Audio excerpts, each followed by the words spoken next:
Bisso. Troisième numéro, il y a semaine, il y a émission Nabino Libre Débat. Merci de continuer pour renouveler confiance Nabino, la chaîne d'excellence PA Professionnalisme. C'est parti pour l'échange patriotique sur ce plateau. Il y a émission Nabino de tout le temps, de tout le jour. Au Messana Bongo Kolanda en direct, justement sur TNT, sur Bloussad. 513 télévision libre débat.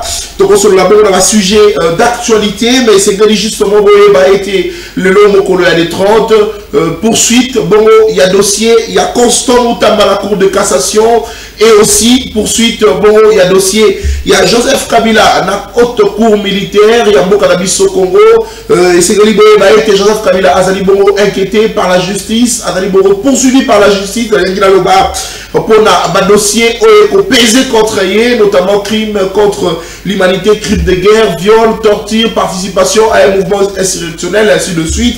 De l'autre côté, Constant Moutamba et Zali Bongo Maïmatali Bongo détournement à Mosolo, il y a l'État, et Zalaki Bongo destiné à construction, il y a prison, na Mboka, il y a Kisarani, na Hango, dossier Warami Balé qu'on se poursuit Bongo Mokolo Lalilo. Mais sous ce plateau, tu aurais Bongo sur un sujet où ils sont intéressés, Bissolo sont pas congolais, et c'est que Bossi Mbappé Boye Baete Mokolo Leki, armée ougandaise, ADF, koti na kati église, massacrer Congolais.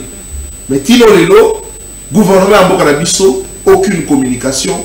Gouvernement Mboka na biso, silence radio, bakopé sa précision à mon côté. Na maye o eleki bongo na ngambo ya Ituri kuna na Irumu to la di bongo commandant ya armée ya Irumu alobi ete que ba akosenga bongo la population akosenga bongo ba kongomani ba se désolidariser justement na ennemi pour ete ya kanisi ete massacre ya bongo ekoki kosala mate soki bana mboka bazali de mèche na bangula te, d'où il faudrait bana mboka ba se désolidariser na ennemi yango to komi tuna mutuna. Quand est-ce que cette affaire, il y a commencé à créer Congolais aussi là? C'est vrai, na Nord qui veut qu'on salama, mais na Ituri et qu'on continue qu'on salama des sous. Pourtant, tous les moments, na mutualisation des forces, na entre armées, il y a Ouganda, na armée à Bokanabiso Congo. Mais le Ligekani, ba rebelle, ba ko kota, ba bomi, ba massacré, soleil, il y a force, il y a UPDF, il y a Ouganda, et puis bah, FRDC, il y a Mokanabiso Congo. Est-ce qu'en dehors du Rwanda, l'Ouganda est également Moko il y a Mboka Oezo agressé Biso? Parce que Tino Lelo, nous tout le monde a été gouvernement de Biso pour condamner, mais Ouganda a ça contre Biso, malgré la menace, bon, il y a chef d'état-major contre l'autorité à Mokanabiso Congo de manière générale. Chef d'état-major général, il y a armée ougandaise. Moi, il y a Museveni, qui ont reçu récemment la palais de la nation par le chef de l'État, Félix Antoine Tshisekedi Tshilombo, où on va échanger justement la même matériel de sécurité dans la Mboka Congo. Mais quand on a des Congo Mabiso, mais l'autorité a mis ce bac pour le battre. Pour la bac pour le battre, tant Ouganda a Koboma, tant Ouganda a Salamabe, la Mboka Congo, tu connais ça. Tu peux réfléchir. Na sujet na baïmo kabazana ngelongo sur ce plateau à libre débat, mais aussi Maïmatali Bongo remaniement et gouvernement. En quoi est important? Nani o ifazonga, nani ifazonga te. Ministre o nini a échoué, ministre nini o a réussi. Tokoya moko tanda moko. Jean-Lucien Boussa, le chef coutumier, oyo a yebi la cause la ministre banda epoka Kabila tino lelo azaka ministre toko mituna motuna. Qu'est-ce qu'il fait à la tête du ministère à Bokanabiso? Azali Nankodia, Azali chef coutumier Tonini. Tu peux réfléchir, tu peux canaliser là, sur ce plateau.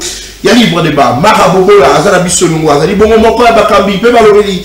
Il y a une nouvelle politique UDPS, tu sais qu'il dit. Tu as dit, dans mon avocat, Mustafa Kalambaye, Azali Bongo, le kabiliste authentique, Azali Bongo, Moko Balobeli, il y a Lingomba Asbel, le Kabila Forêt Vert, Azali Bongo, Mokambipé, un mouvement citoyen, pour préparer déjà mon colonel Boyebi Ezalaka Bongo, journée à génocide congolais.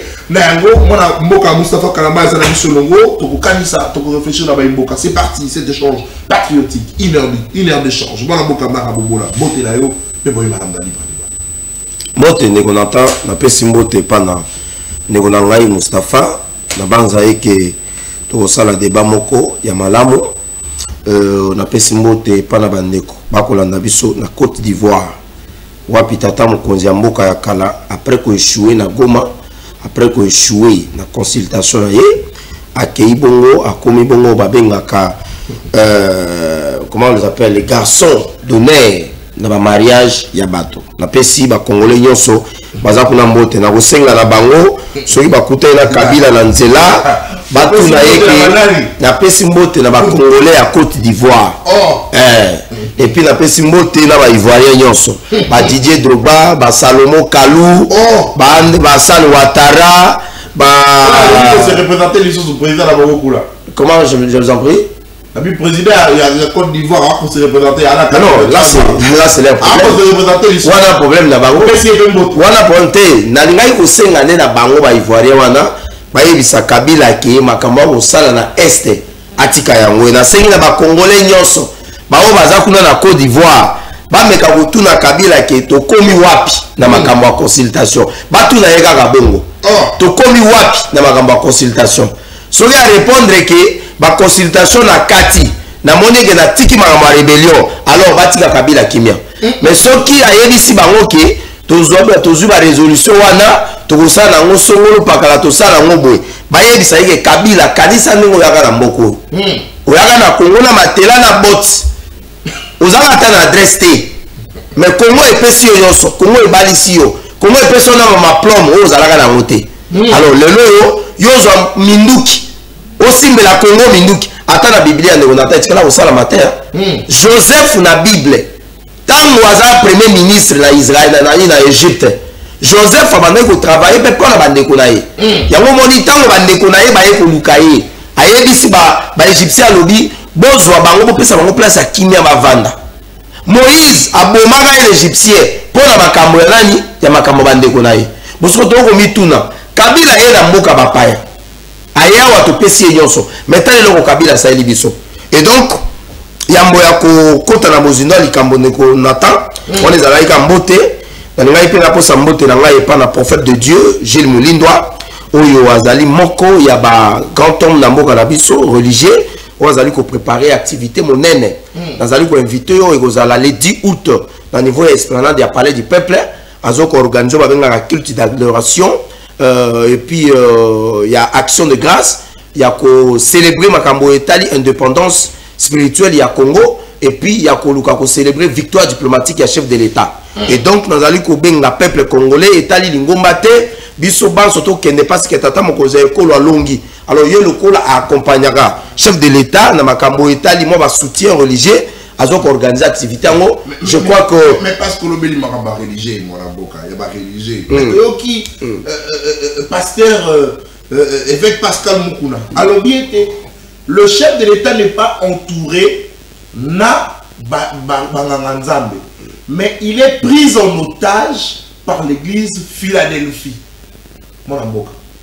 Est-ce que ma récente nomination wana automoni récemment o epesi bino mkanda bino bataillon sacré bolobiete IDPS abunda 37 ans d'élite politique te mais la élite spirituelle de yango bakomi ko pesa ba poste de l'église Philadelphie. Est-ce que tu peux confirmer justement à évêque Pascal Mukuna Koloba était que Kolo est pris en otage par l'église Philadelphie? Parce que le bel maraba religieux, il y a tenu au mouton 30 secondes kaka. Oui. Bon, Ndegonata au moninga inalinga ko attaquer basal na Nzambete. Parce que Bible za Koloba ke ko touchete na bao babu baza babuli samina c'est-à-dire que bao bazali ba ouen na ngai. Awa ngai na pesi message pour la na peuple congolais ba ya pour répondre dans makambo etali culte d'action d'adoration et de grâce il y a homme de Dieu azali ko organiser ce monsieur là s'il vous plaît ce monsieur là azali te ba o balanda ka chef de l'état pour président pesa imbongo Gilles Mulindwa n'est pas parmi ces hommes de Dieu là non s'il vous plaît nazali ko retracer le komoko ce monsieur avec son église babimisa 200 millions de francs congolais ba pesa ngo FARDC 200 millions de francs congolais. Et ça équivalent à 70 quelques mille $. C'est beaucoup d'argent. Et pas dans ma pasteur, c'est beaucoup d'argent. Alors, le lot qui. Non, ça qui a pas dans premier vice-président de l'Assemblée nationale, il y a eu aussi des représentants FARDC qui chèque. Donc, ils ont eu leur mot officiel. Maintenant, si quoi, Makambo, nani évêque Mukuna lobby. Non, non. Moi, je ne veux pas entrer dans cet intérêt. Il y a le point à lobby que les pasteurs, le président n'est pas entouré par les hommes de Dieu. Non, c'est faux. Le président est entouré par les hommes de Dieu. Gilles Moulindo Azali pour soutenir le président de la République. Yépe Azali Moko et Bato Azali pour la première tata Mokoza Ekolo, mais qui ne bénéficie pas peut-être. N'a pas bilo Moussous Bango va bénéficier à Nango. Mais qui sort parfois Bambon Naye pour la soutenir Bato. Alors, l'évêque Mukuna, soyez à monier que le président est pris en otage. Bah yébi n'engel bakuta na chef de l'État. Le lien n'est pas approprié. D'abord que Nekolo Bayango, Liboso est étandoïque. On a la démocratie, on a évité. Moi, je crois que, parce qu'il y a un lobby, et qui ne sait pas que le président. Par exemple, à Tata Mokozaya, la Bandal. Au lieu qu'il y ait l'église à Minen, notamment l'église d'ACK, sur l'Arche de Noé, je crois que chose de Mangembo. Mais accueilli dans l'Angara, il y a Philadelphie. Pour la potalisation, que le chef de l'État est pris en otage par cette église. Nego Nathan. La constitution congolaise pour reconnaître la laïcité à Bamakambo Itali Mangomba na biso. Ba église union dans le Congo, ce chef de l'État vient banda visiter ba église union. Finalement, à ça je suis mon salaire. Pourquoi ni ka Philadelphie? Dans le Philadelphie président Sam la kuna officiellement. Yo est bien voté. Président Sam Ndimi na Philadelphie. Et ça le wangai. Est-ce que tout ça va pasteur Moussou du Baku? Ba o bazali ko tout ça malibaku. Et ça peut-être bazali ko comprendre les principes ya chrétienté à chef de l'État. Président Jacques Chrétien assemblée na Philadelphie. Très bien. Dans le rôle Gilles Moulindo. Président assemblée pas na état. S'il vous plaît, allez to contre la sujet. Vous comprenez? Alors, na osenga na évêque Mukuna kaka ndenge bakutana na chef de l'État, amorcer ba procédure wana bakutana atalisa ba inquiétude na ye. Donc, il n'a pas juger été condamné. Mais je crois que le président est responsable et ma visite tu as négocié dans l'église ouana. Ils ont un programme, ils ont établi, n'est-ce pas? Nous avons attendre la logo la ngaina yote. On la mouilla la tongo boy na ke bandal. Na ke matete. Ok. Très bien. Sujet. Negonata. On est pas congolais, pas massacré pas congolais. Lecture na les amis. Avis na les amis. Ouais, salami na Ituri. Na côté à territoire ya Irumu. Negonata. Nasalaki émission moko nasengaki na service à sécurité que base à la vigilance. Nasengaki na service à renseignement militaire, la police, l'armée, la défense, la sécurité, l'ANR. Babiloko wana nyonso ba service wana nasengaki bango kozala na vigilance parce que il y a eu obabengaka un complot zalaki monté à partir à Kigali. Mais c'est Kagame ayant échoué avec sa politique, Yakoluka, qui a occupé la République démocratique du Congo, qui a compris que l'accord de Washington, avec l'accord de Doha, et cloué M. Kagame, alors Kagame a créé une option que avant de signer l'accord au Ezali, il y a Washington. C'était prévu le 27 juillet. Alors, malheureusement, c'est comme si bah, reporté en haut. Kagame a dit que non. Et c'est qu'il a posé acte moko. Ou est la communauté internationale. Ou tant qu'on a comme en face il y a M. Donald Trump, le président américain. Que vous nous avez toujours condamné pour l'infiltration dans la République démocratique du Congo et puis pour l'occupation. Mais tant même la Kinshasa, na Congo, l'État est incapable de sécuriser le territoire. Tout le monde est zone où ils allaient occupés par l'armée rwandaise. Ituri, ils ont la militaire rwandais. Là-bas, ce sont les ADF Nalou qui ont fait ces arts des attaques. Ce genre, il y a des attaques. Et complot, ils allaient qui va frapper à Kinshasa. Ils vont frapper avec des terroristes bien formés. Ou à partir de distance, à déposer explosifs, et puis à partir de distance, à télécommandant et puis exploser. Bah cible qui va église, bah cible qui va espace public, le rond-point, grand marché, bah cible qui en haut. Moi je suis passé dans une émission, na dénoncé qui en haut. Mais le corps va comprendre que na Kinshasa sécurité za makasi et na Kinshasa il y avait pas moyen de faire ça. Il y a un monde qui va coopérer, na ba ADF Nalou pour la okende ko frapper na église. Ils ont frappé à l'église, paix à leur âme, bande ko na biso au bakei. Mais moi j'avais déjà dit ça dans le baki on a ba émission là.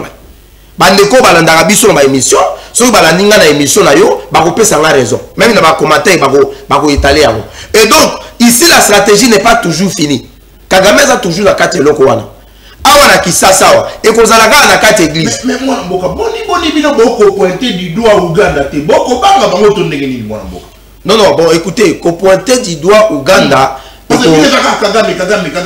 Mais non, on ne refuse pas, mais Ouganda a démontré comment a côté Sabongo Moutemo Mabena est envers notre pays. N'a qu'à rappeler que chef d'état-major, il y a armée ougandaise au Tata Mokozari Sevaki, il a combien de fois menacé l'autorité de la Bissoire. Le gouverneur militaire Yaituri, combien de fois menacé. Alors, Bissot qui va un peu trop à Koki Kosala et l'autre Boété, Bissot Kosala et Yango. On a limité qu'on pointait bango du doigt qu'on condamnait bango et puis qu'on cata surtout par relation militaire aux alliés nango la mutualisation des forces aux alliés nango na bango. Quand est-ce que bakata en relation diplomatique avec un autre État? C'est lorsque vous sentez que l'État dont vous avez des relations diplomatiques azali ko génome avec la souveraineté nabino na intégrité territoriale, n'est-ce pas? Ouganda, tozali na benga ka opération ya mutualisation. Ce sont des opérations officielles. L'armée congolaise, nos FARDC, appuyée par les Wazalendo, aussi na IPDF. Objectif ezalaki ya koluka koya ko traquer les ADF Nalu. Les mêmes ADF Nalu ne ba obakei ko sala massacre wana na église wana. C'est-à-dire que aujourd'hui demander que bakata relation diplomatique na Ouganda alors que nous avons des opérations où ils allaient officielles. Moi je crois que tous allez s'il vous plaît. Non, attention, ne dites pas que ils allaient produire Mbouma. Ne dites pas ça. S'il vous plaît. Non. Ce n'est pas parce que nous défendons la République et que ce n'est pas parce que nous sommes du pouvoir, nous sommes des leaders et que nous sommes en train de négliger massacre et salami. Na émission que j'avais dénoncé ça. Et de dans la émission na Moussoussou. Na kende ko attaquer même porte-parole du gouvernement. Patrick Mouyaya. Oya kende kaka kusuka na une simple communication. En lieu et place à kosenga que le gouvernement a à disposition nécessaire pour en charge ma famille ma victime ou ma koufi na massacre wana. C'est-à-dire que l'armée ougandaise à côté de Mamboka na biso lokola armée rwandaise à côté. L'armée ougandaise est entrée en République démocratique du Congo avec une mission officielle au Bazali Kosala na FARDC contrairement na armée aux alliés armée rwandaise. Très bien. Par contre dans Mboka na biso avec beaucoup de violations, il y a Makambo État, le principe de l'intangibilité de la frontière et puis bazar aussi la violation des droits de l'homme et consort. C'est-à-dire que awa biso to condamné ma massacre wana mais là qu'on a kosenga ils allaient que le gouvernement et surtout provincial pourquoi pas national va renforcer la sécurité de ce côté-là parce que M. Kagame azali toujours na kati ya koluka ko saboter ba effort ya tata mokonzi ya ekolo. Merci beaucoup mon Mboka Maka Bobola. Allez, numéro affiche au bas de l'écran officiellement Tokozonge la bongo bapel mokolo ya lundi prochain Tokozonge la bongo bapel Tokobana kozon bapel na bino en direct ya émission mais pour le Tokozonge nous ba message to continuer pour continuer ba message à bino ba message ndenge boko sala justement il faut permettre à ce que Toye va faire ma sujet d'actualité mais le lundi prochain nous reprenons avec les appels en direct. Il y a YouTube en direct, il y a TNT, Tozongeli m'appelle officiellement pour et permettre à ce que vous participez à l'émission. Allez, quelques messages rapidement. Soki sécurité, Ezalaki, Nakijasa, Ne, Essi, Bosilisa, Mubondo. Très bien. Nabakuluna, merci beaucoup Ndeko François Matano. Ndeko Moussou commis à lobby. Ndeko Nathan, ville de Kinshasa est commis Sodome na Gomorre. Régime de mensonges, Koiba na Koiba. Désordre, saleté, Bafoulou, solo. Au final, rien ne va. Ndeko Sébastien Kisita, merci beaucoup na mon Mboka. Ndeko Moussou commis Mboka Essi et Koufa, Dixi Félix Tshisekedi. Ndeko Moussou lobby, pourquoi toujours Kagame, FARDC, Ezali, ba autorité la biso ne bazali ba incapable. Oh là là. Très bien. Merci. Allez, bah insulte-te, Madame Boka. Bah insulte-te. Malembe. Allez. Donc on poursuit l'émission la biso na Madame Boka. Moustapha Kalamba imbote na yo pe boyi Madame Nali près débat. Même temps d'antenne. Analyse d'ailleurs, lecture d'ailleurs. Na maye kole eleki mokolo leki na Irumu kuna na Ituri. Ba bomi en tout cas ba congolais na kati église catholique ba koti ba massacrer une quarantaine de Congolais encore ba massacre surtout quand on s'approchait na génocide Congolais, Oyobino, Boé, Bakabongo, n'a mobilisé les Congolais pour la journée le 2 août. Mais à la liste d'eux, il a dit parce que le massacre et qu'on continue Kakanambo Kanabiso Congo. Dès qu'on attend, la tondi au botondi, na pesimbote na yo pe na pesimbote na ndeko na ngai mara bobola to kabola na ye mesa na tongo alelo. Bonjour. Na landi ndeko na ngai na bokebi mais na comprendre ndika za ki préparer te oyo sa l'émission mokolo malelo. Oh. A ki préparer te. Somoni a patauger à lobby tina kati mutuno tuna ki par rapport ya makambo malekani na mboka ya Ituri ndeko na nga pese ya noter. Mais tikana banda d'abord par kokanisa to ko annoncer na bakongomani ete mokolo moi samedi to ko se retrouver na place des ex-place des évolués au to ko benga le place de Jimocost terme to imposant na régime pendima yango. Donc c'est to baye que non il y a un génocide qui s'est vu au Congo en 2020. Le citoyen Antoine était entre les avions. Le citoyen Antoine avait dit non, le Congo va bien, il n'y a pas la crise. Kagame c'est mon frère. Mon partenaire fiable est sûr. C'est au bail que Kagame tue chez nous depuis le 2 août 1998. 27 ans après, nous continuons avec la bande de Konabiso. Nous allons à 15h, la place de Jimocost, ex-place des évolués, pour nous reconnaître la bande de Konabiso. Cette année, nous avons encore pour thème justice, mémoire, dignité. Il y a des gens qui ont contribué à la génocide, qui ont basé en vie, basé dans le gouvernement. D'où il faut justice. D'où il faut justice. Mémoire, parce que Tokobo sana bangote. Et en gros, de temps en temps, le baraké, Tokobo sana bangote. Dignité, il n'y a pas de dignité sans justice. Il n'y a pas de dignité sans mémoire. Il faut mikanisa uti wapi, ukomi wapi, okende wapi. Et yango to biete le 2 août, toya ebele tokanisa. Botika na mino ko landa bande ko no basala eloko moko ba benga ka fona rêve to yebisa pona dépenser mbongo à l'état. Oh, to yebi. Ya pona dépenser mbongo à l'état, to yebisa pona ko siba zo ba subvention ko utaka ici et là. Il y a des victimes, il y a etumba wana ba koya. Il y a des victimes, il y a etumba kisangani bazala ba kozala wana. Il y a des victimes, il y a etumba ba msusu bazala depuis 98. Bazala bana ba koli lelo, izala ba tata ba vivre ba kawana, izala ezaka te ba vivre après dans 98. Donc to bi de 98 à lelo. Même bande ko ba uti ko kimba na bitumba ton M23 ye awawa. To kozala wana pona to kanisa, to commémorer ce génocide qui s'est vu. Les citoyens qui ont déposé gerbe de fleurs na mémorial ya ba Rwandais, ma ibarati ko kanisa wa biso ba Congolais. Voilà, on continue toujours au Benga na ba Congolais mokolomana. Et on dit encore que les Congolais doivent être prêts en 2028 pour remplacer les citoyens Antoine. Il faut narratif au ba Congolais pour ndo tambola nango. En 2028, nous allons prendre les pouvoirs. De manière démocratique, nous allons chasser les citoyens Antoine. La jouissance va quitter l'État. La jouissance doit quitter la tête à l'État pour que tout banda Jérémy Bokanalogne Masengeli. Voilà, déjà c'est un appel national même dans le Marabobola à la résoudre Kaya Patri. Kaya Patri, on a bien un cadre qui a failli lutter, hein, qui est en train de créer son histoire, sa petite boutique, n'a comblé au camp de la patrie pour qu'il y a. Non.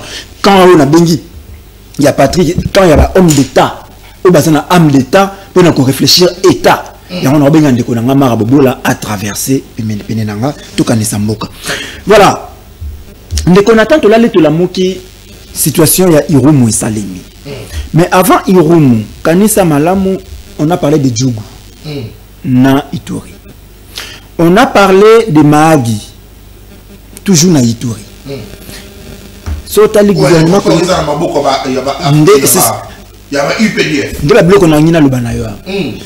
Malgré le temps, on a tout, personne n'a parlé. Le gouvernement congolais n'a rien dit. On a affaire au Salemi à Irumu. J'ai suivi les dignitaires du régime de Goma. On prend l'image des choses. Il y a l'église catholique. Oh non, il y a une église catholique qui a été attaquée à Goma. Or, ça n'a pas été attaqué. Ça n'a pas été attaqué à Goma. L'église a été attaquée à Irumu. Mais pourquoi on déplace le débat de l'Irumu à Goma? Quel est l'objectif? Mara l'a démontré ici. C'est toujours laver Ouganda, indexer le Rwanda. Pourquoi on ne veut pas pointer du doigt l'Ouganda? On ne voit que le Rwanda. La chose s'est passée dans Irumu. Je crois à plus de 300 km, même pas 300 km. Je crois que 500 km à Goma. Mais on déplace ça de l'Ituri, on amène ça dans Nord Kivu, dans la ville de Goma. Babi, ezaki na Goma. D'où ezananité, ezakagami. Est-ce que ces gens ont vraiment besoin qu'on résoudre les problèmes? Tu as besoin de bango zali toi qui zaranabi so baki. Mais qu'on a eu kolobake UPDF à côté de manière officielle des choses comme ça. La crise que nous vivons dans l'Est, dans la partie Est, dans Kivu, et Zalaka Kaka Rwanda, c'est ce que va comprendre.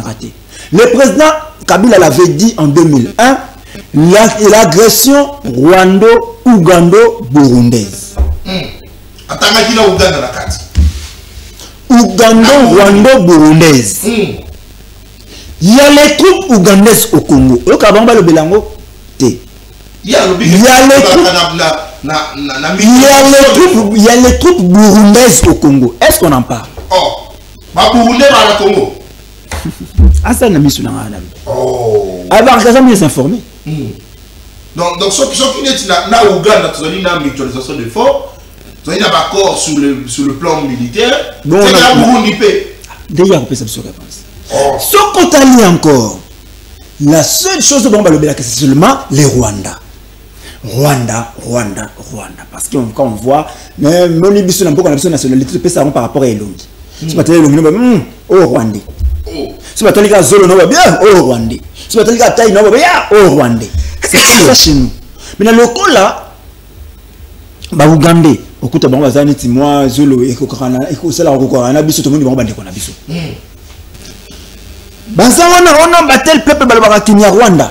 Seulement langue on a Kenya Rwanda ma bossa ni que c'est langue on a traversé na Uganda comme Kiganda même langue c'est comme na Uganda comme Kiganda oh c'est là qui Rwanda o ya Rwanda soki OK na Uganda comme Kiganda ba ben Kiganda OK so longo wana OK na Burundi ba ben Kirundi oh monoko moko kaka non soki Rwanda zoloba akokosa Uganda te ba oyokana.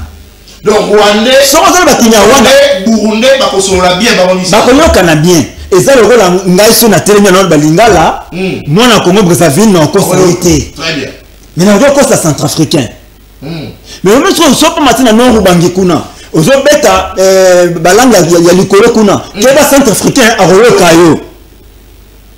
Parce que on est presque les mêmes peuples. Sika il veut que la Ouganda pour côté Sakaka Rwanda. Mais là, ce qu'on a créé, dans la grande part, il y a Ouganda dans la guerre. En 1998, lorsque le génocide congolais bandit, le président Laurent Désiré Kabila Zolobake, Ezali, rebelle, Eza, Rwandais, Bazobundisa Biso, ainsi de suite. Mais, Yoweri Museveni a l'obaka na ministre, na chef d'État à Sadek. Que le Congo a besoin d'un président faible. Wana Zaki Kagame Zelaki Museveni. Mais pourquoi Museveni a dit que Congo c'est un président faible? N'est-ce pas pour nous faire exécuter plan naï? Donc d'où Félix Tshisekedi c'est le président faible au Congo va déposer. Non réfléchir. Tant qu'il peut comment monter.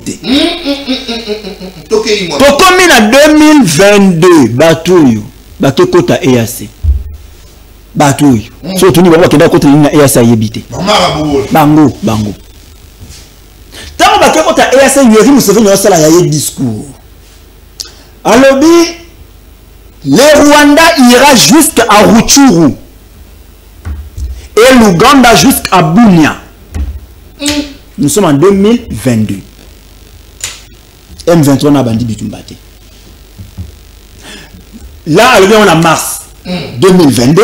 Le Rwanda ira jusqu'à Rutshuru, l'Ouganda jusqu'à Bunia. Et le 13 juin 2022, le M23 prend Bunagana. Je dis bien, c'est l'Ouganda de l'Oba que le coup. Mars 2022. Et en pleine session à EAC. En anglais.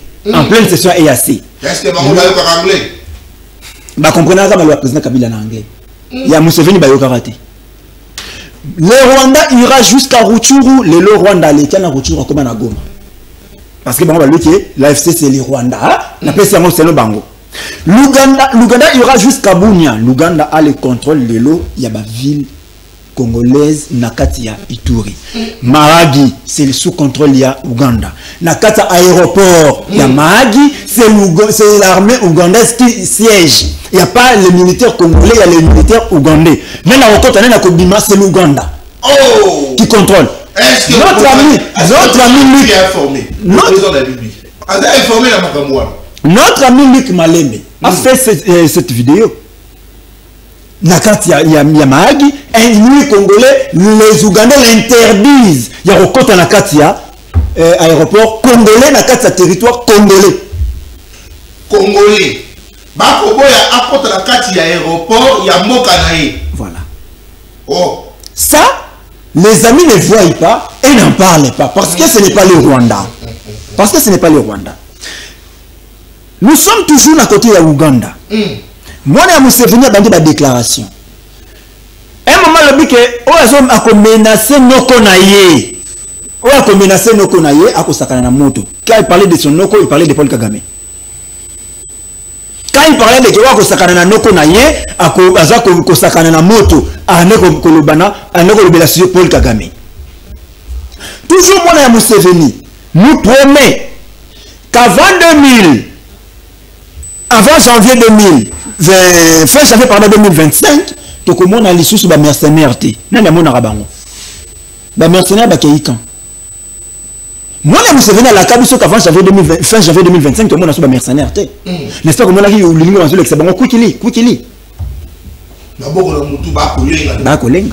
ça, c'est l'Ouganda et non le Rwanda. Toujours moi, je me souviens, se réveille un matin, me fait une menace de Okanga, gouverneur militaire congolais na Ituri. Okanga. Un Ougandais, un général congolais. De surcroît, gouverneur militaire. C'est-à-dire qu'il représente le chef de l'État dans une zone à problème. Nommé sur base d'une ordonnance présidentielle. Et il y a le but à Kokangaye. Et nous prenons ces messieurs-là, nous les recevons ici avec honneur à Kinshasa. On les reçoit avec honneur à Kinshasa. Les gars disent encore. Encore le milieu qui est signé dans le Rwanda ne concerne pas les AC et les autres pays membres de la région. À cause de la vérité. Mais le problème est quoi en ce moment? On a dit ici, s'il faut signer un accord avec le Rwanda parce que le Rwanda nous agresse, c'est-à-dire qu'on va encore signer des accords avec beaucoup d'autres pays. Parce que Ouganda peut être un bandit, le bureau comme appelé accord na Ouganda. Burundi pas de signer accord na Burundi. Angola pas de signer accord na Angola. Zambie pas de signer accord na Zambie parce que n'oubliez pas la Zambie aussi nous avait déjà une fois attaqué à Pindele à Poto. Toujours sous le régime Tshisekedi. Sud-Soudan aussi une fois bah ça là déjà incursion dans Boko Nabiso. N'oubliez pas toujours sous le régime. Les Centrafricains l'ont fait. Et puis, quand on parle des Centrafricains, n'oubliez pas qu'il y a déjà une vague de Centrafricains on n'en parle presque pas. N'est-ce pas qu'un jour, voilà, n'est-ce pas qu'un jour ce sera Batouana Tozo Lukabango, Totraké Bango comme il peut accord na Centrafrique. Toujours au Congo, sous régime na Bango. Vous savez qu'il y a dans un territoire congolais, dans le Grand Équateur, il y a un drapeau Brazzaville, congolais. Il y a Congo-Brazzaville qui est flotté. Toujours dans le régime Nabango. Ça, on n'en parlait pas. On ne voit pas, on regarde. Toujours quand il dit ici que la guerre ici, la situation de vivre dans c'est Kagame qui veut montrer. Mais est-ce que la situation à Koulouna de vivre dans Kinshasa, c'est encore Kagame qui manigance? C'est comme ça que nous sommes venus même. Congolais en janvier 2025, vice-ministre de l'Intérieur, qui se pointe devant les caméras et dit Rwanda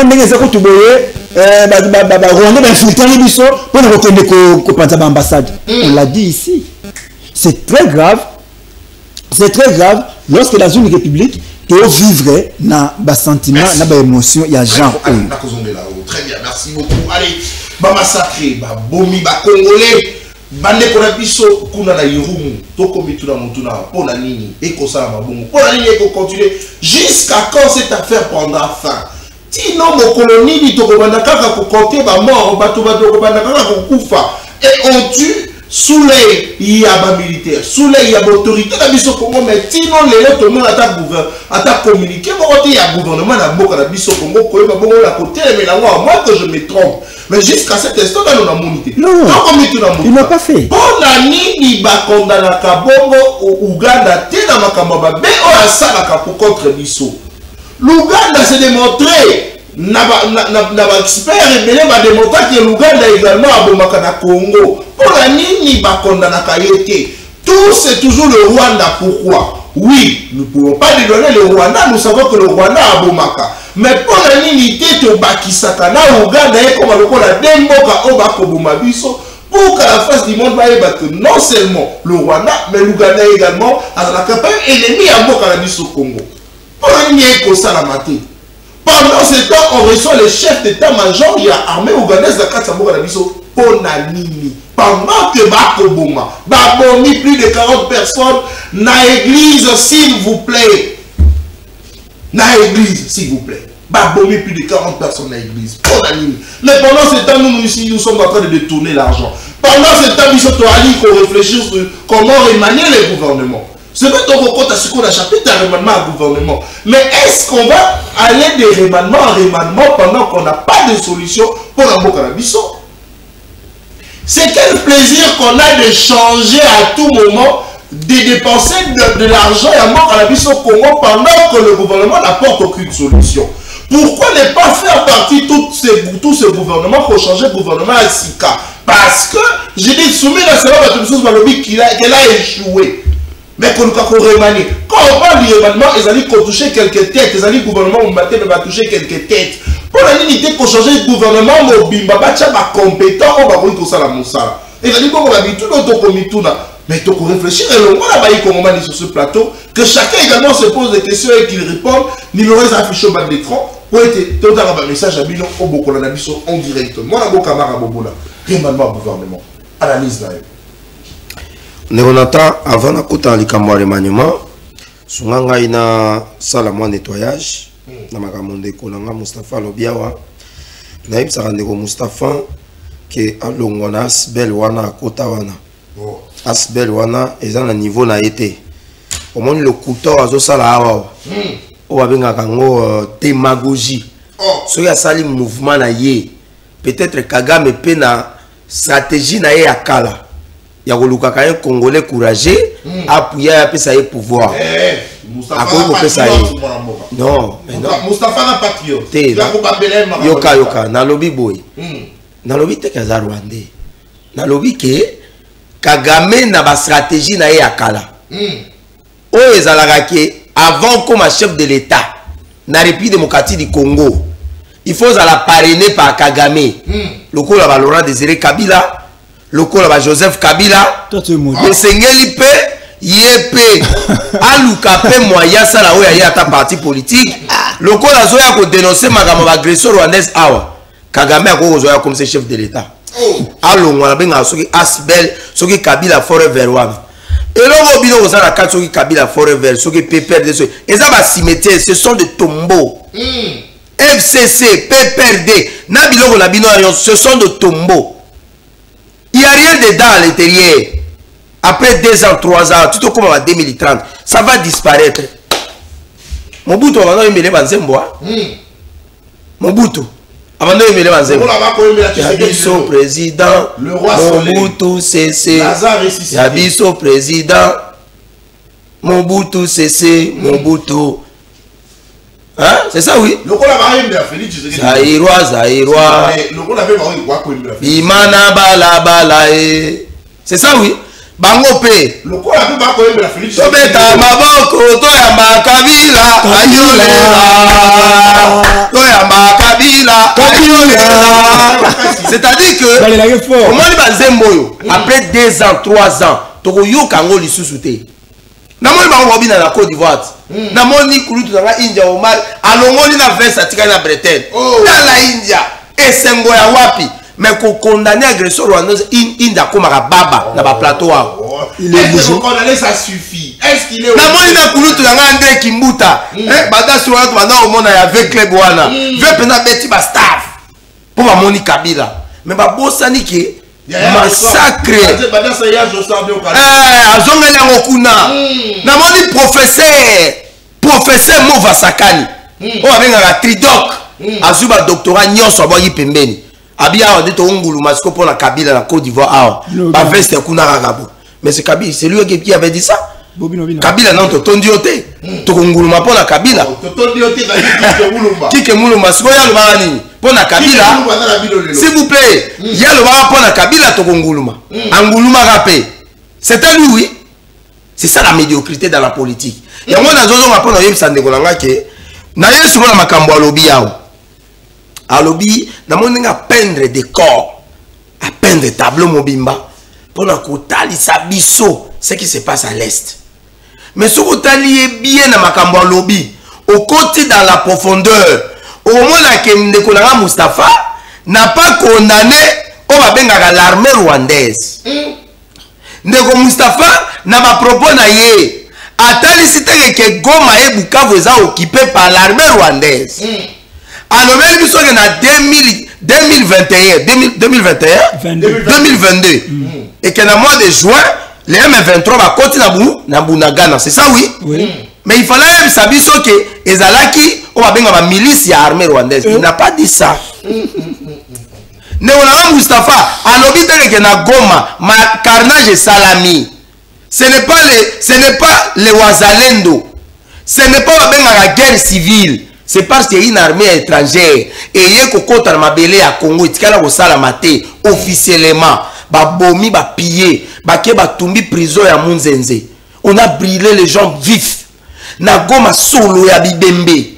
Na ba morgue plein. Ba ke na ba hôpitaux. Militaires nyonso. O azola ki blessé. Et même na loi makambo etali bitumba. Vous ne pouvez pas achever moto azali na kati ya souffrance.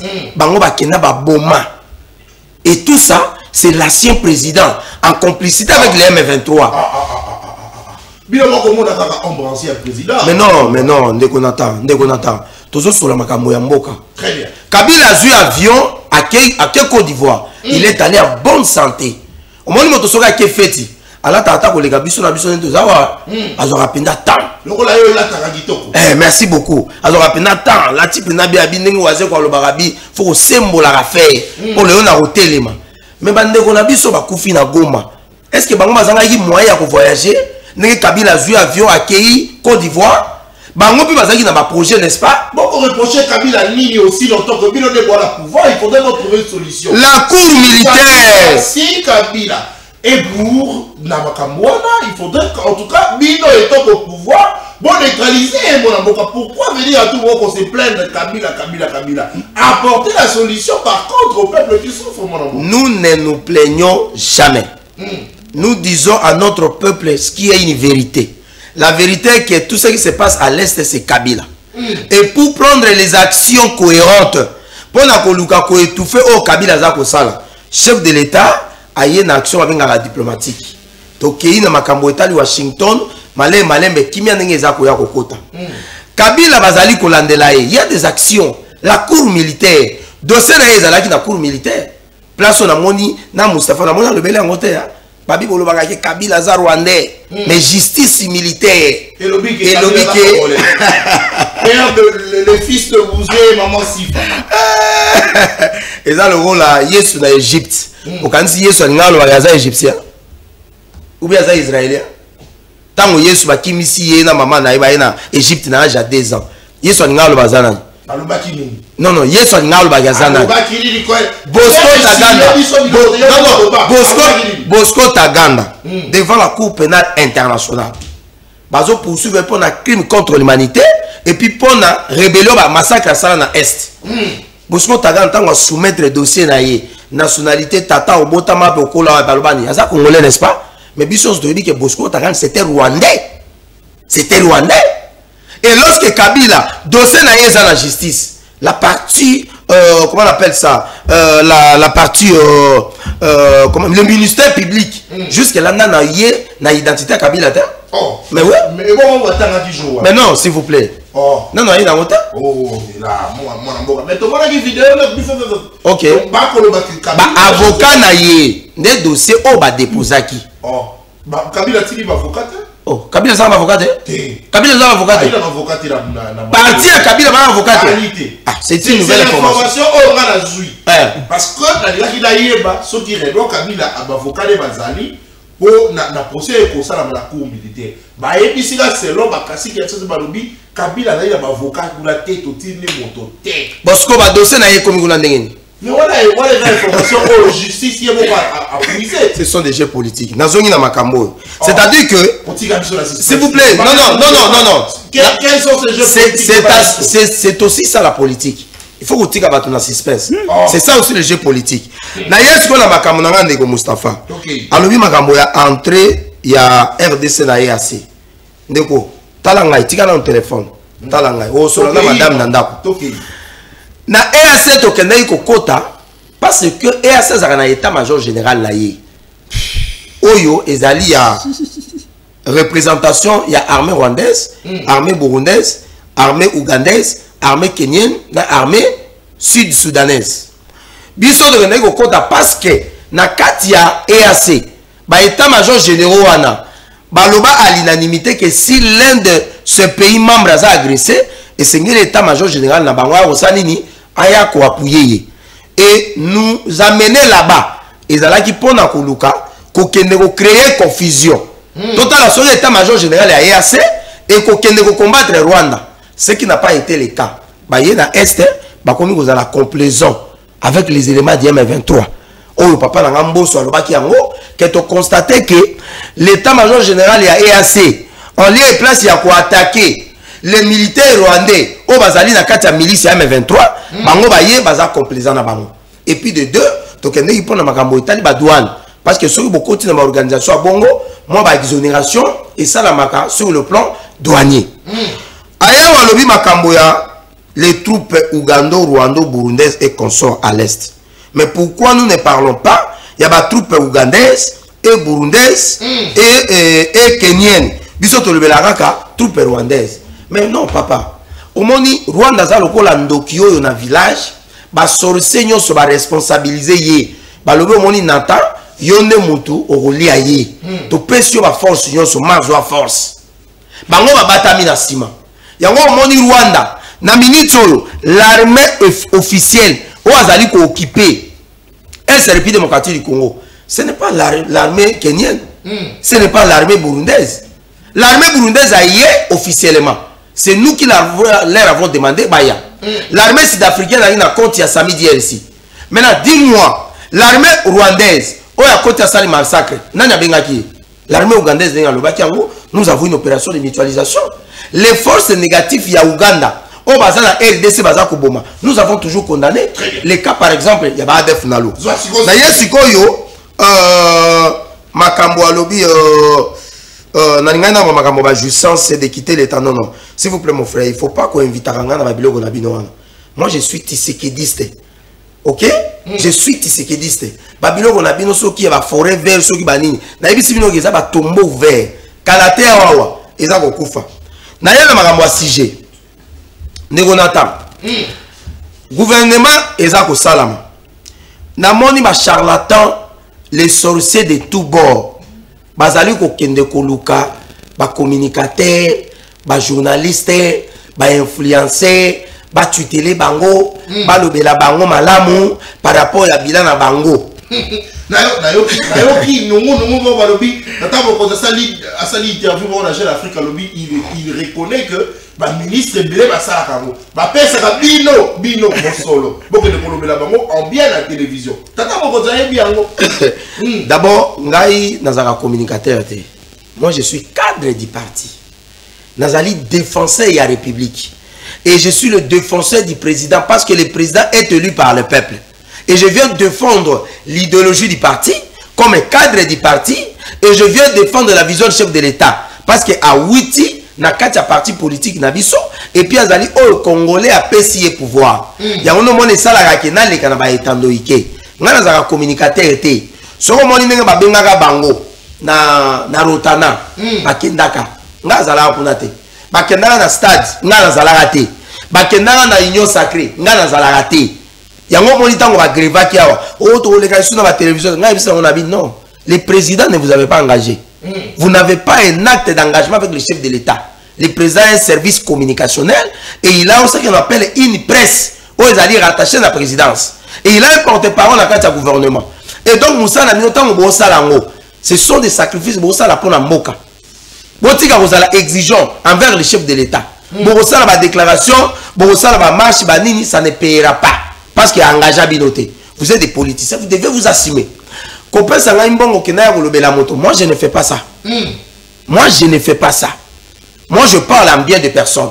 Par exemple, Kouloutou Nanga Liao, on a monié que Nenga Musala Musala na ye, Asali Musala Malam, à maîtriser la fonction publique. Toye la fonction publique, Bazalaki Naba 15, Bazalaki Naba 10, Babenga numéro matricule. Mais le lot Liao, il a assaini ce secteur. Les lots, on a mon coup de vidéo, on a ye, Bazol Alexandre Komoko, Azan a plus de 15 cartes. C'est-à-dire que nous attendons aux 5 numéros de matricule. Mais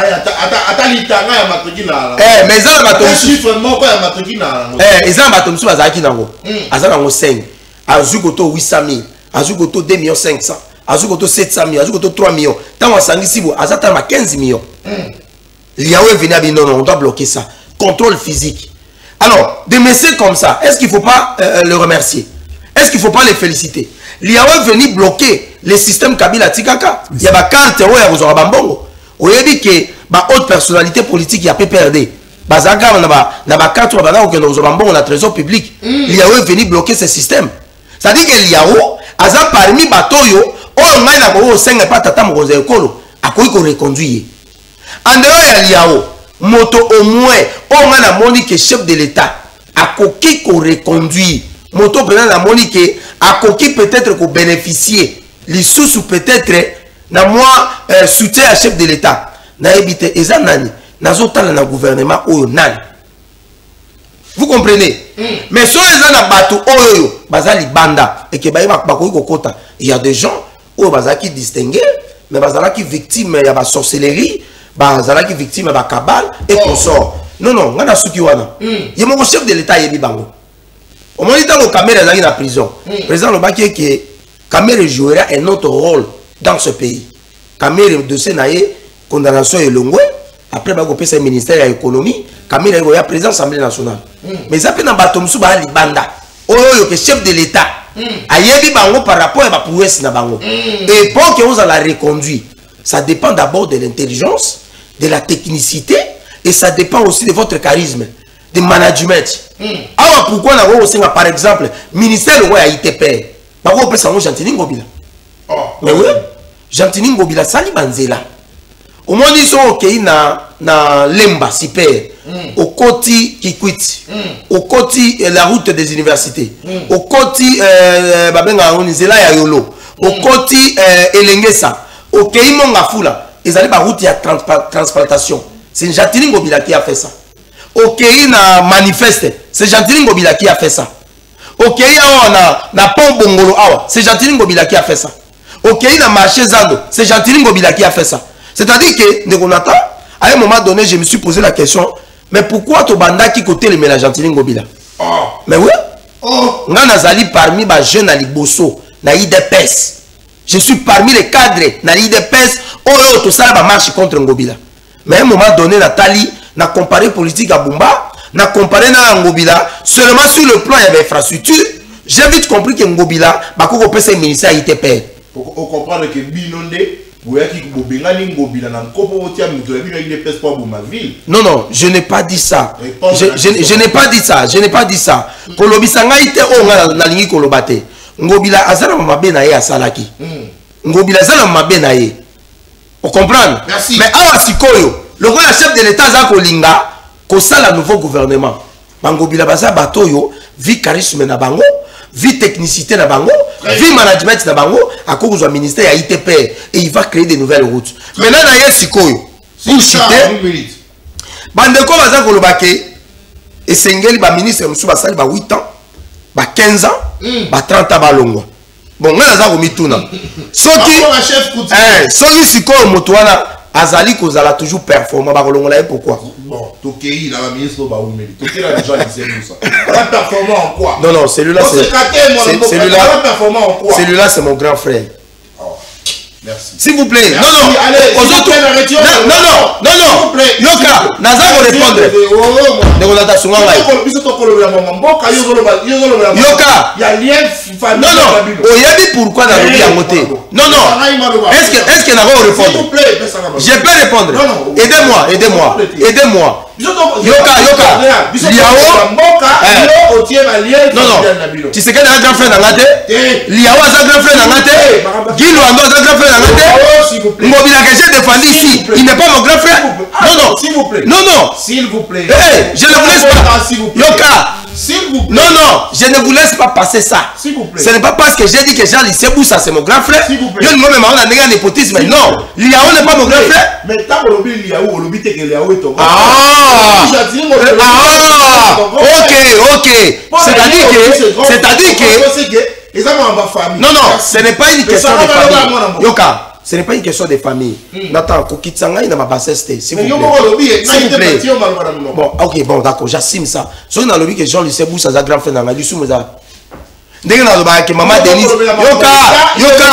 Yoka, si maman Denise a ce mec qui n'a pas talo, les sous s'il vous plaît. Dès que chef de l'État, m'appelle par rapport à quoi? Donc on la mamboka. A gérer Adali Moka ba gestionnaire la carte Mboka la biso rien à voir avec ton grand frère. Non. So on dit qu'on est grand frère c'est là après émission au Robin est grand frère. Non. Mais ici nous parlons de l'État. Les Congolais n'ont pas besoin de vos liens. Yondo zo mona ngoma be. Tant que benga la Kulu analyser bien parce que c'est ton grand frère. Yo il fallait tikanga analyser. Yo il fallait tikanga na analyser. Ma belle analyse que on a vu que c'est mon grand frère. Yo au katingai. Il fallait tikanga na analyser. Donc je suis désolé. Alors pour la reciter, le président de la République a pensé na bato yo au bazali ba performant, ba oyoyo, ba technicien, bazali ba vertébré. Et je pense que le chef de l'État a yebi ba pour esi ya moko na moko. Kulutu na ngai Jean-Pierre Bemba. Kulutu na ngai Jean-Pierre Bemba. Tata mokonzi ekolo. Kulutu na ngai Jean-Pierre Bemba. Kulutu na ngai Jean-Pierre Bemba. Azali parmi bateau chef de l'État il faut reconduire. Kulutu na ngai Guy Luando azali parmi bateau chef de l'État a reconduit. Kulutu na ngai Jean-Pierre Bemba azali parmi bateau président il faut reconduire. Il va constater que oui qu'on répond na Maïta Libongo le cas à Jean-Lucien Boussa le chef coutumier Namboka la Bissoukou. Il est incompétent. S'il vous plaît. Il est incompétent. Par rapport à quoi? Par rapport à quoi? Du matin au soir. Par rapport à quoi? Vous allez être capable de ça. Bon, de tous ces passages de ma ministère, dites-moi les compétences de Jean-Lucien Boussa. Non, dites-moi. Assalini. Déjà, il a été au commerce à Salini. Allez voir ma prouesse de la commerce. C'est à moi de me déplacer aux journalistes. C'est là, s'il vous plaît. S'il vous plaît. Le prouesse d'un ministre se constate dans la vie quotidienne des Congolais. À moi, quand je me trompe, le prouesse, il y a un ministre qui est dans le ministère. Non, le prouesse, on ne le charge pas dans le ministère. Gestion de l'impact de la vie quotidienne à Congolais. C'est quoi son impact dans le ministère? Il y a comment ça se Natunio, est allé incompétence à Jean-Lucien Boussa parce que Malomounaye, au Koki est allé à monter. Moustapha Kalamay, vous avez Jean-Lucien Boussa, Julien Palou, ma chef coutumier, tu vas en code à cause de la ministre, à cause de la sous. C'est ça l'inquiétude. Lecture dans les amis. Donc, comme ça, on va ils ont tata moboyende tata likelemba. Et à chaque fois que ça likelemba, il y a des fois il y a ramta liboso. Pour likelemba yayi. Le quoi la la rapembo ngo bien, il y a tout le monde a des photos moi peut-être on likelemba na ye et ça tende ba ko botanga. Oh. Donc on a mara bobola na comprendre ka bien. Tu sais comprendre que na ye atatu matinde nini tukuti to koya toujours sika moko po to yebani. To yebani wapi? Ayebi tona bakana benga ke mubakiste aïe c'est tout ruta donc bah non ça dit que mon UDPS il y avait des courants il y a des bateaux Tibala ils ont des bateaux Mobake ils ont des bateaux Nani donc il y a pas de bateaux vrai ni bateau mon ba le ba ici ka ba ko maîtriser monter bateau il y a bateau qui message avec Chabani siège ba sotisa Chabani a sauté mur akimi donc bateau ba offre surtout fin na biso surtout zani transport aux nganda ko c'est Kabila il y a des choses qu'on a vécues et yenda tikala na biloko na tilolo malédiction na afana na moto le mwaka été et je comprends aussi parce que lui était déjà membre de l'UDPS nous on accompagnait l'UDPS ce combat wana ya mona ke arubima perdante alors que ele kaye bouya perdant ah comprendre muninga nanga je comprendre malobi nanga ke ngai na sala nanga parti oui c'est une très bonne chose c'est un très bon conseil y a de quoi pesingai mais bon pour ça la partie na bengi mouvement des kabylistes rénové ça lisum kasi ça partie pas pesinga tolina ça la partie c'est ce que non on est congolais non après c'est quand on non mara to ça alors parti kasi mon secrétaire général Ezayo mouvement des kabylistes rénové au secrétaire général on a nommé au directeur avec effet dans les médias t'as payé c'est ton président qui parle déjà non il y a plus la secrétaire général t'es sa démocratie na rébellion t'es simba lobby awa na condamné Rwanda mais tout ça un problème de Ouganda. C'est l'Ouganda qui a tué au courant de la semaine. Mais il y a Ouganda qui Rwanda kaka. Il faut préciser que ce sont les adeptes. Ce n'est pas l'Ouganda. Recadrer est indépendant. Mais les adeptes là, nous sommes des Ougandais. Non, recadrer. Les adeptes là, nous sommes des Ougandais. Dites que c'est un mouvement terroriste pro-Ouganda. S'il vous plaît. Ils sont des Ougandais. Un mouvement terroriste pro de l'Ouganda. Très bien. Mais en quoi c'est différent d'avoir une OEA? Il y a le l'Ouganda. L'Ouganda, c'est tout un État. Bon, c'est un mouvement. C'est un mouvement ougandais. Mais en quoi ça concerne les Rwandais? C'est un mouvement pro-ougandais. Pourquoi on a condamné Rwanda à la place de Ouganda? C'est parce que vous êtes en alliance avec les Rwandais. Alors, dans la zone na juin M23 kota ki na boyi ko le M23 neza ba Rwandais.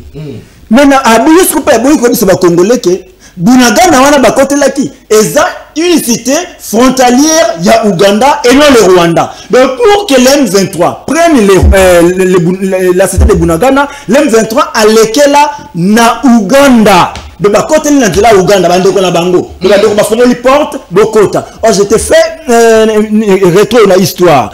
En pleine deuxième guerre mondiale, l'Allemagne voudrait attaquer la France à passer par la Belgique. Belgique est boyaka ko fongola nzela Allemagne leka. Donc c'est là que on a attaquer na binoté. Non les gars qui attaquer France mais peut sanga nzela. La Belgique avait refusé. Au bout conséquence, les Belges avaient bandima frappé Allemagne.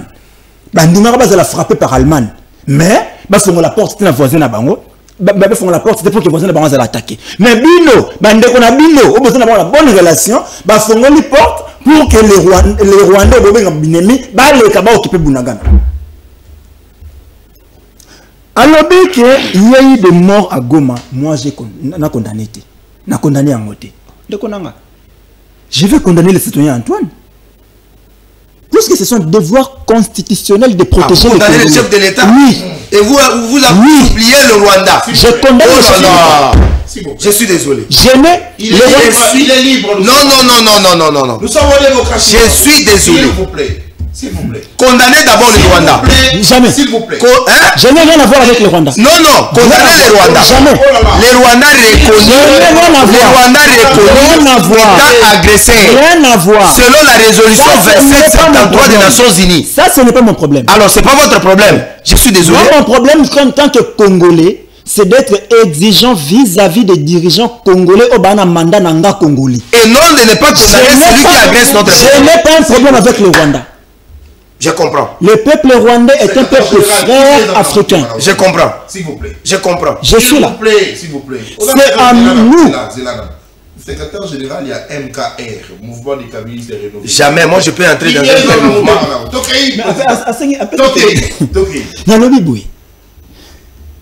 lieu de condamner les Rwandais, au lieu de marcher contre les Rwandais, au lieu de condamner Kagame, moi je condamne et j'interpelle les citoyens Tshisekedi.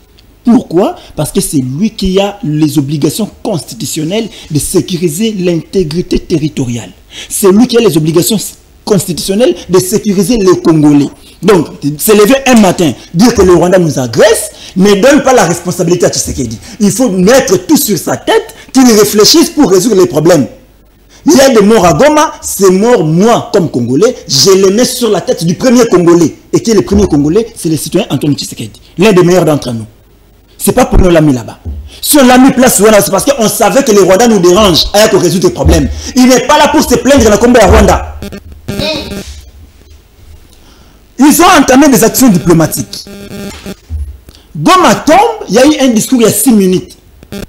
Nous, on attendait la riposte. On n'attendait pas des actions diplomatiques. La riposte rigoureuse. On attendait la riposte rigoureuse d'ailleurs. En 2023, on nous avait dit que Kagame a Kota Zamba. Nous, on attendait ça. Voilà. Quand lui-même dit que ça m'a battu les Congolais, maintenant, comment vous continuez Congolais, vous condamné Moutabo? Mais je condamne celui qui devait protéger. N'importe quoi. N'importe quoi. N'importe quoi. S'il vous plaît. Arrêtez avec ça. Lorsque me nommé garde corps ya Moutoumoko Bouye, ceux qui les cambo comme lié aux les premiers à être interpellés. Pourquoi? Parce que Moussala n'a pas combattre la yé. Le col a dit comme lié, il faut benga mutaliboso. Alors, lié moko fati beto mo battre les Congolais, Congolais bakoufi, c'est la première personne que nous devons interpeller, que nous devons mettre à la barre, poser la question comment Congolais bakoufi, où étais-tu? Voilà. Alors, la justice militaire, il a cité d'abord Magamba Bosco Taganda. Bosco Taganda s'était présenté comme un Rwandais. Nous en avons dit ici. Yonanga. S'il vous plaît, tolérance. Il s'était présenté comme un Congolais. S'il vous plaît, renseignez-vous. Non, non, c'est pas moi qui ai dit ça. Ok.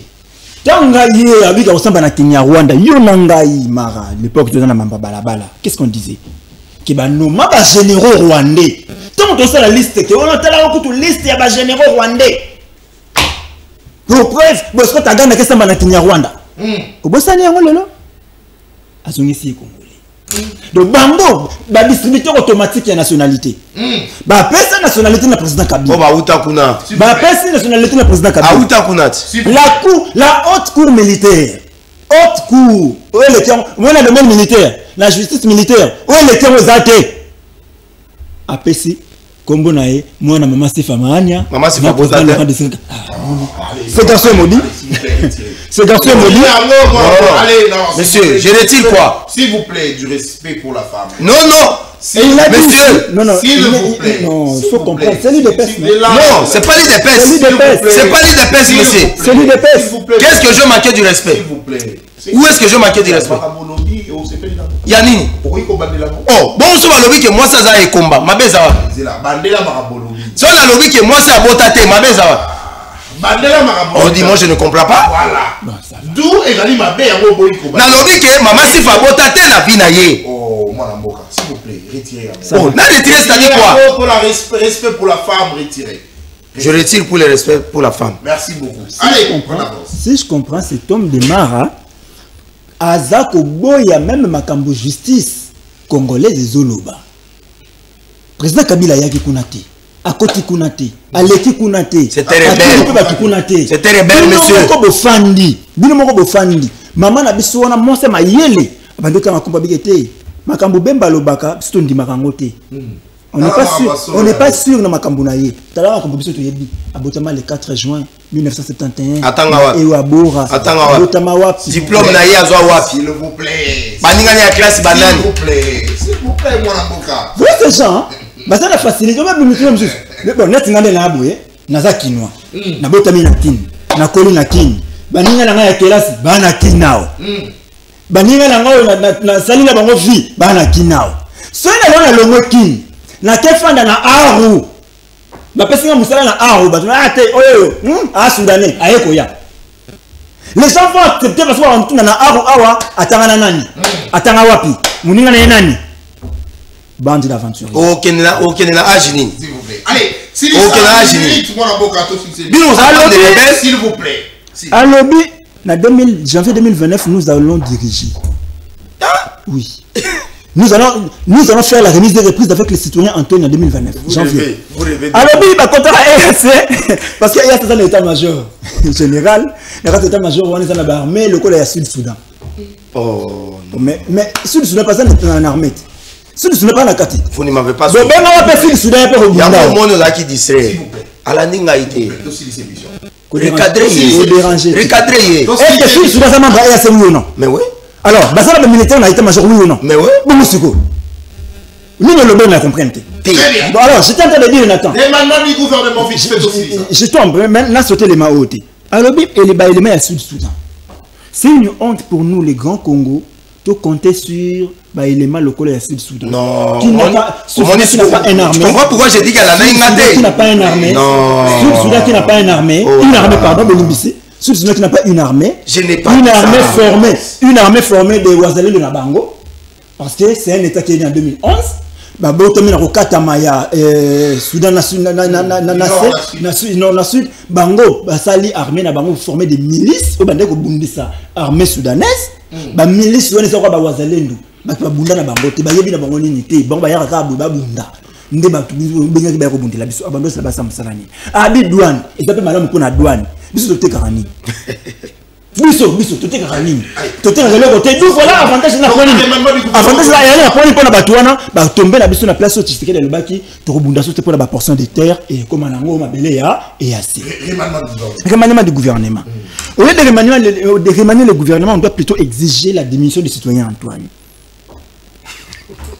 Au lieu de penser à remaniement, il faut plutôt exiger démission à citoyen Antoine. Pourquoi? Parce que c'est lui le chef. C'est lui le maître.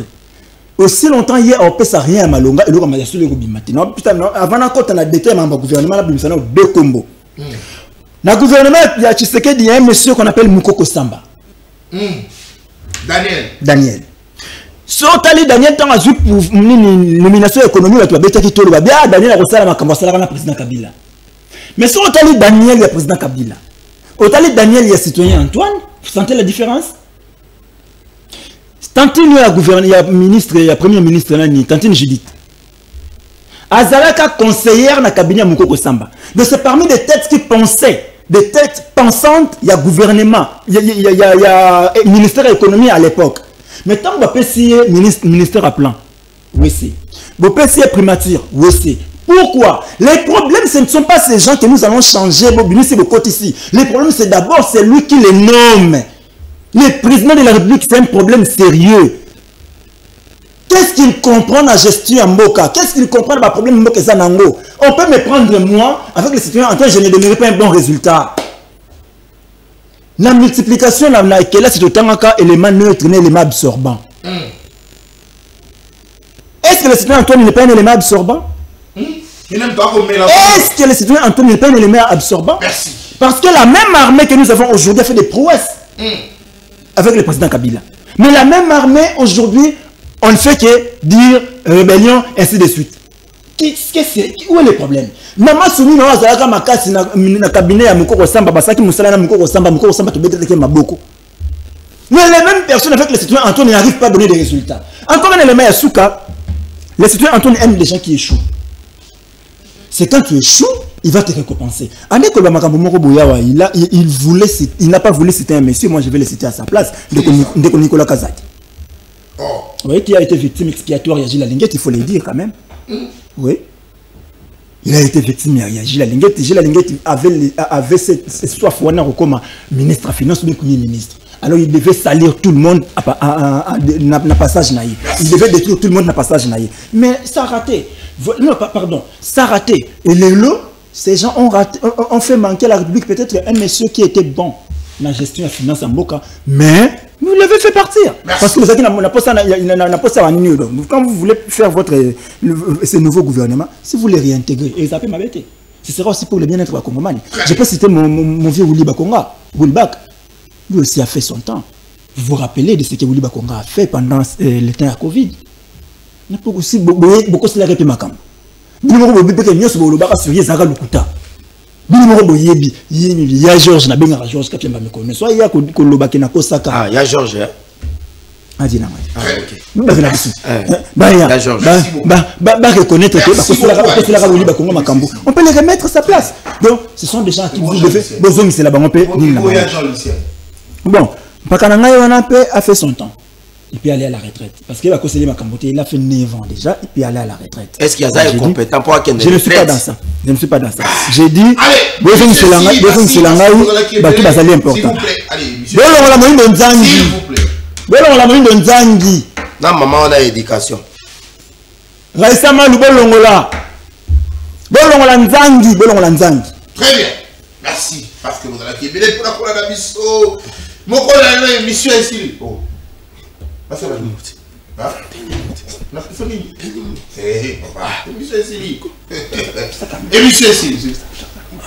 Émission ici. Bon, consommer, puis la taille. Eh, bon, consommer, tant. Tant, peut-être, d'aller consommer.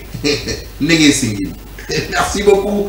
Parce que vous allez qui est pour la couleur d'abisso. Émission, mon collègue, ici. Mais rapidement, pour aussi cette émission, moi, je suis Issakar. Toujours information, rapidement. Rapidement, en 30 secondes, justement, pour aussi cette émission à Bisso. C'est justement, une conférence débat est prévue. Bon, et pas la IFASIC, la UNISIC, Université de Sciences et de l'Information et de la Communication. Ancienne IFASIC, justement pour Nakoye, Babongo, Mai Oyo, et Koleka, la situation sécuritaire il y a Est la Katamboka, la Bisso Congo, et c'est justement, à Kongomani, Baïvaïti, Mouamboka, Patrick Komouyaya, à cause de la Bongo, la UNISIC, pour Nakoye, Babongo, Kosolola, et l'ongo, na Baï, étudiant, pour Nakoye, Babongo, Kotalisa Bango, situation sécuritaire la Katamboka, la Bisso Congo, le Lengekani, Yako, pacifier Mboka, na thématique Nango, au cœur du processus de pacification de la République démocratique du Congo. 2 points, comprendre pour agir, l'appropriation du narratif congolais par la jeunesse pour la construction d'une paix durable. Allez, intervenant, à cause de la Bongo, Yemo Congo Naboka Patrick Mouyaya, accompagné de la ministre de la Jeunesse et Éveil Patriotique, ainsi que la ministre de l'Enseignement supérieur, Bakozalawana et Kozalabongo Mokolo. Il y a le 31 juillet 2025, à partir de 13h juste, à l'UFASIC, à l'UNISIC, justement une conférence débat sur des questions liées comme ça à l'insécurité à l'est de notre pays, mais surtout à cet accord qui a été signé à Washington entre la République démocratique du Congo, na Mboka ya Rwanda, Oyako, agressé Bisso, moi Mboka, Patrick Mouyaya, Nalikanisi, Bongo Yakoye, Bongo ko Talisa Bongo, importance, il y a accord, Bongo, ko vulgariser Ango, pour être congolais de partout, Bongo n'a qu'à saisir la quintessence. Yango wana kotambola na ba université récemment azalaki na Yulkin après accueilli na IFASIC et pas inae na ndako na bien sûr na ndako na biso parce que biso peto leki na IFASIC na yango tokozala wana pona koyeba bongo ko yoka bongo d'intervention et ko ça en sorte que ba Kongomani surtout ba étudiants ba kozala wana ba poser la question pour ba zone d'ombre ezala bongo élagué. C'est justement pour l'intérêt de la République. Allez, aussi pour aussi cette émission à Bisso, nako dédié émission à Bisso à mon colonel Lelo, na moi na Bisso, elle s'appelle Rose Kalambai. On a fêté anniversaire na Lelo, comme elle est toute belle, elle est rose, comme son nom l'indique. La Rose, Rose Kalambai, heureux anniversaire à toi. C'est de la part de ton papa, papa Nathan Kianza, le petit frère à ton papa. Papa Moustapha Kalambai, on a mis sur ce plateau, il y a un libre débat, heureux anniversaire, Rose Kalambai, que Dieu te bénisse. Oui, joyeux anniversaire à notre fille, joyeux anniversaire.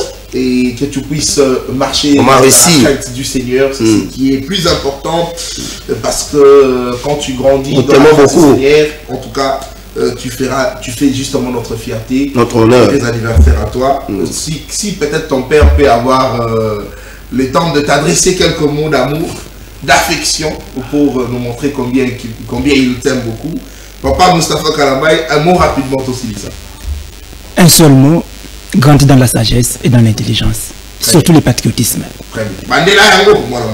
Grandis dans la sagesse, l'intelligence et surtout le patriotisme. Très bien. Merci. Joyeux anniversaire, ma petite fille. Très bien. Merci beaucoup, mon Amboka Moustapha Kalambay. Heureux anniversaire, Rose.